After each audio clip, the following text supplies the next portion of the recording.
بسم اللہ الرحمن الرحیم۔ ایک مسلمان کی پہچان ہی یہ ہے کہ وہ ہر صورت میں، ہر طرح کے حالات میں، ہر طرح کی کیفیات میں اللہ رب العزت کے حضور سجدہ ریز ہونا نہیں بھولتا۔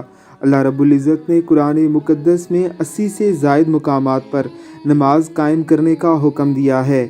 نماز قائم کرنے کا مطلب فقہائے کرام کے نزدیک یہی ہے کہ 5 وقت نماز کو اس کے وقت پر ادا کرنا ہی نماز قائم کرنا ہے۔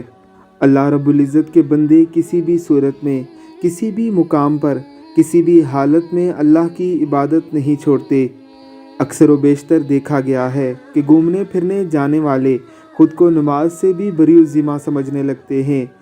سفر کے دوران تو اکثر اوقات لوگ نماز جان بوجھ کر چھوڑ دیتے ہیں۔ کہیں پکنک پر جانے والے نماز کو تو گویا فرض ہی نہیں سمجھ رہے ہوتے۔ اللہ رب العزت کی کروڑوں رحمتوں کا نزول ہو اس بچے اور ان مولوی صاحب پر جو اس پرفضا مقام پر سخت سردی کے باوجود بھی اللہ رب العزت کے حضور اپنی عاجزی و انکساری سے بھرپور نمازیں ادا کر کے ہمیں یہ پیغام دے رہے ہیں کہ نماز کسی صورت بھی معاف نہیں ہے۔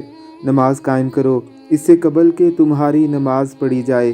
اللہ ہم سب کو استقامت کے ساتھ نماز قائم کرنے کی توفیق عطا فرمائے۔